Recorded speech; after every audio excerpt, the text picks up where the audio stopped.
ketika sudah menikah jangan pernah membuka lembaran belakang, nggak usah.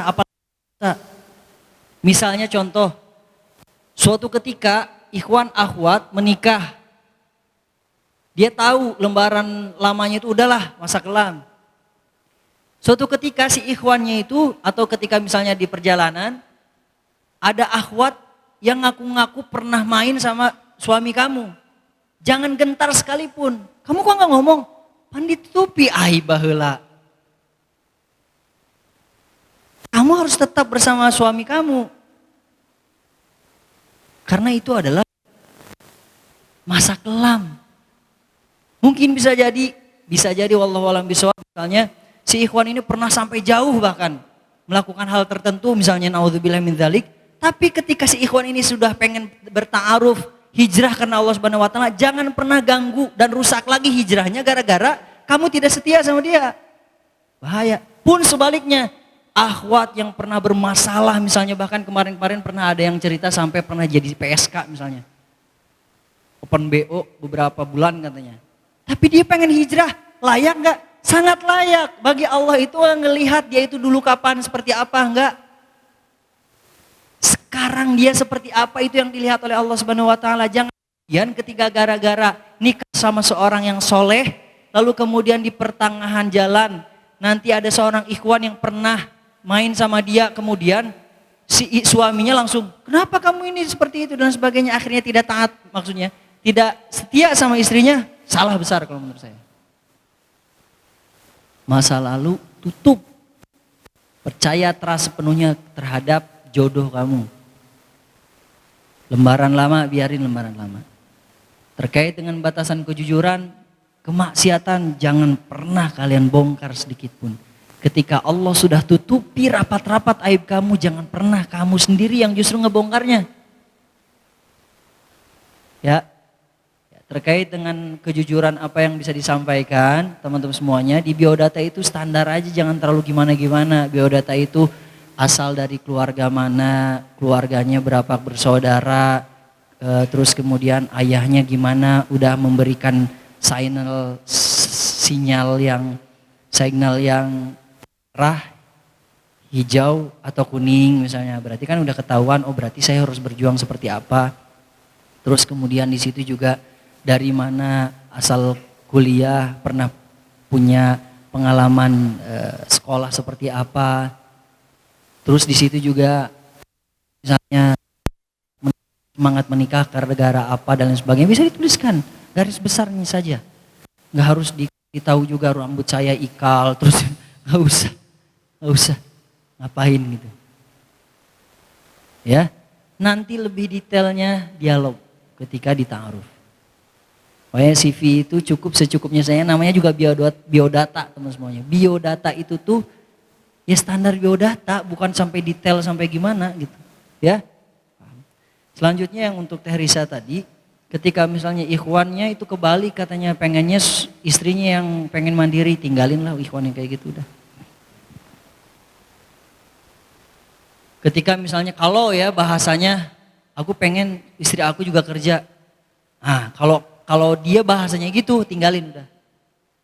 Tapi kalau misalnya bahasanya, saya membolehkan istri saya juga bekerja selama bla bla bla bla bla, boleh kalau itu. Karena nanti jatuhnya ikhwan itu udah kelihatan itu nggak bertanggung jawab. Saya punya pengalaman teman semuanya di ta'aruf saya yang ketiga. Jadi saya itu kalau misalnya teman-teman semuanya pernah ta'aruf gagal sekali, nangis lalu kemudian gak mau ta'aruf lagi, kacida. Saya 5 kali ta'aruf baru selesai. Jadi saya ngalamin itu. Saya ngalamin ketika dita'arufkan oleh, jadi teman ngaji saya bilang, Dot, ada teman saya itu waktu di LDK dulu, Lembaga Dakwah Kampus, dia sekarang jadi manajer bank di salah satu bank syariah. Oh boleh, kata anak. Yaudah, di Bekasi di Salelo. Ini berangkat ke Bekasi, ditemenin ke Ustadz, ditemenin sama teman anak ini, Fadol, berangkat. Di sana, kawannya, anak didampingi sama teman anak, sedangkan akhwatnya ada ustazahnya dan suami dari ustazahnya. Ketemu. Saat itu si akhwatnya itu di rumahnya ustazahnya kan. Aneh nggak bisa ngelihat akhwatnya deh. Di nu tembok gitu tah, di kamar, sedangkan aneh di ruang tamu dan itu mungkin nggak terlalu besar lah ya si rumahnya itu. Tapi kedengeran suaranya. Sebenarnya ada hak aneh untuk bisa melihat, pengen ngelihat gitu ningali gitu ada di nu foto kumaha, di nu aslinya gimana kan. Cuman karena khawatir waktu itu ya udahlah daripada nanti aneh banyak komplain gak enak juga kan. Awalnya aneh dikasih kesempatan, Fadol Dodi mau ditanyakan apa setelah baca biodata, apa yang pengen ditanyakan. Akhirnya diskusi lah anak. Waktu itu kemudian anak tanya semangat kamu untuk menikah gimana, keluarga seperti apa terkait dengan pernikahan. Lalu kemudian target kamu ketika konsep kamu nanti mendidik anak seperti apa, standar itu, standar banget. Itu akan ditanyakan gitu. Udah selesai Kang Di, sudah. Silakan kepada akhwatnya. Saat itu kemudian akhwatnya yang bertanya. Akhwatnya langsung bertanya begini, Kang Dodi punya orang tua sekarang yang masih ada, kalau dilihat kan tinggal ibu, ayah udah meninggal, iya betul. Berarti ngebiayain orang ibu dong? Iya, saya ngebiayain. Berapa penghasilan Kang Dodi dalam sebulan? Oh, saya kerja waktu itu, kerja di salah satu rumah sakit waktu itu. Penghasilan saya sebulan segini dari tempat kerja. Saya nyanyi di Nahawan waktu itu masih segini kata saya. Terus saya juga punya usaha kecil-kecilan segini. Jadi totalnya segini kata saya. Sekian. Oke. Terus dia nanya lagi. Punya adik yang masih kecil ada 2 lagi. Yang pertama yang masih kuliah. Waktu itu masih Zikri itu masih kuliah waktu itu. Adik saya yang pertama langsung. Satu lagi yang masih SMA kata saya. Siapa yang ngebiayai? Kami, kakak-kakaknya. Lalu kemudian dia bertanya, dan ini yang pertanyaan terakhir ini yang membuat saya yakin sama dia. Pertanyaannya adalah, lalu berapa uang yang diberikan sisanya buat saya nanti dalam rumah tangga? Saya semakin yakin untuk tidak sama dia. Kenapa? Karena dia tidak yakin sama Allah bahwa Allah itu Ghani, maha kaya. Dan dia tidak yakin bahwa Allah itu Ar-Razzaq, maha pemberi rezeki. Dia terlalu worry, khawatir dengan harta yang akan diberikan kepadanya kelak. Padahal pernikahan itu menghadirkan rezeki kata Allah Subhanahu wa taala. Di dalam beberapa ayat mengatakan demikian. Gak mungkin Allah ketika sudah menyatukan satu orang dengan satu orang yang lainnya, pasangannya, itu tidak diberikan rezeki. Mustahil itu bagi Allah. Dan dia sedang tidak yakin bahwa Allah itu Al-Ghani, maha kaya, dan dia tidak yakin Allah itu Ar-Razzaq. Paham?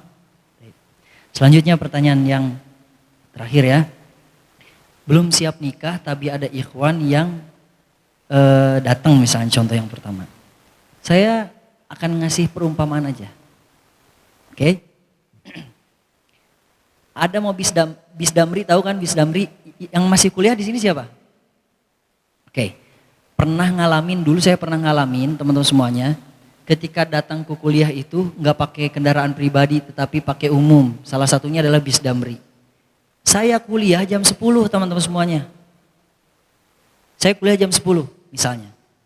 Tapi kemudian datang ke halte bis jam 8 karena pengen nanti nyampe ke kampus itu jam setengah 9 atau jam 9 maksimal. Bisa ngopi dulu, bisa ketemu dulu sama teman-teman, ngecek ada tugas apa, bla bla bla bla gitu ya. Biasa sholat duha dulu di masjid dan sebagainya. Lalu kemudian datang Bisdamri pertama. AC dia kelihatannya udah keren, tampilannya keren, keluaran terbaru 2022, AC juga. Tapi penuh berdesakan karena memang itu adalah jam-jamnya penuh-penuhnya. Kata dia, pinu pisan geus lah engke dewe. Lewat. Datang enggak penuh. Tapi kelihatannya dari sisi tampilan jelek. Padahal enggak penuh. AC pula. Jelek tapi AC. Ya. Lewat lagi. Datang lagi yang ketiga. Bagus. Tapi enggak ada AC. ASEAN, orang mah apal ini Bisdamri nomor sekian mah guys. Lewat. Pek teh. Perjalanan ke kuliah itu 30 menit. Jam 10 kurang seperempat didinya kene. Karena pilih-pilih teh. Datang we nu goreng teu AC pinuh. Cek manehna teh daripada eueuh naik we. Nah, percis akhwat itu kayak gitu. Saya nggak akan kasih jawaban yang lain karena itu percis kayak gitu. Paham kan? Coba bayangin. Kalau teman-teman semuanya ketika datang tadi yang pagi-pagi, jam 8. Penuh AC, berdesakan, naik dulu kali. Di tengah jalan ada yang turun mulai agak bisa santai, nggak bernafas nyaman. Ada yang turun lagi, udah mulai bisa, ada yang turun lagi bisa duduk. Iya kan? Nanti ada yang naik lagi kakek-kakek misalnya, kita harus berikan buat kakek, silakan tafadhol kek. Kita berdiri lagi. Itulah percis ketika kita mau bertaaruf atau dalam rumah tangga. Naik heula. Ya macan agena naon geus ulah pilih riweuh pokoknya mah. Percis kamu yang Hesti yang kamu alami itu. Jadi teman-teman semuanya, sekarang pertanyaannya, Kang saya belum siap tetapi udah ada ikhwan yang soleh datang ke saya. Pertanyaannya, bisa nggak kamu mengerjakan 2 ibadah yang bersamaan? Kenapa enggak? Saya menikahi istri percis ketika semester 4 istri saya lagi kuliah kedokteran. Itu menjadi alasan dulu ya. Saya masih kuliah Kang. Gimana nanti kalau keteteran kuliahnya nanti jadi jeblok, malu sama orang tua. Bahkan istri saya keluar 3,5 tahun yang harusnya 4 tahun. Lalu kemudian cum laude juga dan selesai kuliahnya. Nikah sama saya di semester keempat. Boleh? Kenapa enggak ibadah yang bisa kita lakukan bersama-sama? Kita harus memilih. Kalau bisa, kenapa enggak gitu? Kadang kita suka memilih-milih yang menurut kita sebenarnya mampu menurut Allah, tetapi kitanya sendiri. Makanya inna ba'dadzanni bersama persangka elu kata Allah. Aku bersama hambaku. Kalau kamu enggak soalnya kumaha maneh lah, sok we dituturkeun cik Allah teh gitu. Oke, itu ya. Kemudian yang kedua, kita udah siap. Ikhwan yang ditungguin gak kunjung datang. Lebok ku sia gitu seolah-olah. Enggak, sorry ya. Itu percis sama yang bis Damri tadi, percis.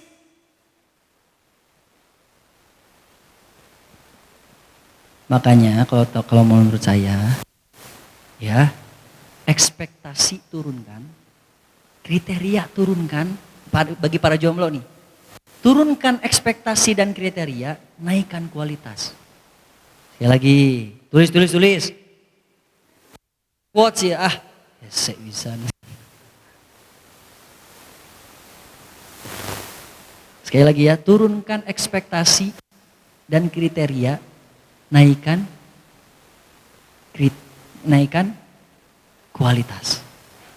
Ya.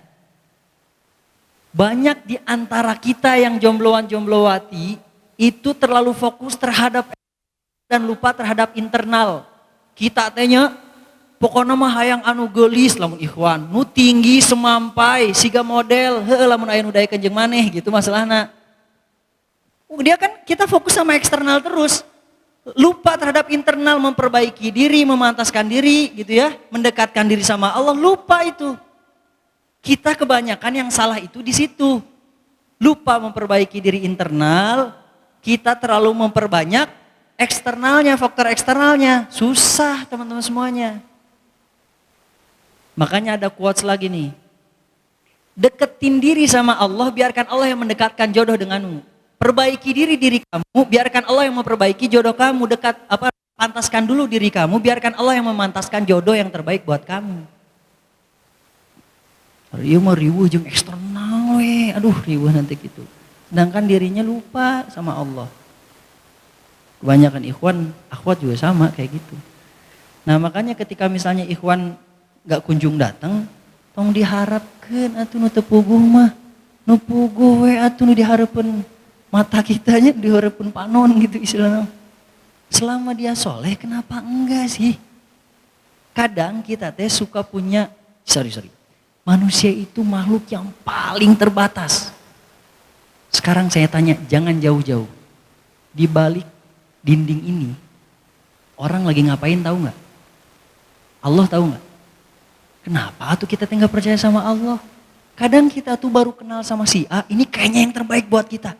Padahal cek Allah teh, iya jangan manin walus mah iya. Kitanya keke jeung si iya. Belat pisan aslina, saya mah bener. Sadar di mana teh kumaha sih? Allah udah nyiapin yang terbaik buat kamu, tapi kitanya teh keke jeung si iya gitu tah. Padahal cek Allah teh lain, iya cek Allah teh. Tapi karena maksa teh ya, dalam doanya juga ya Allah, kalau memang yang terbaik dekatkan ya Allah, kalau bukan pokoknya dekatkan, pokoknya kumaha we carana gitu ya Allah. Kalaupun dia sudah ada jodoh, jauhkan jeung jodohna jeung saya pokoknya mah teu kitu carana. Tong maksa sama Allah teh, Allah tahu yang terbaik ya, wallahu a'lam bishawab.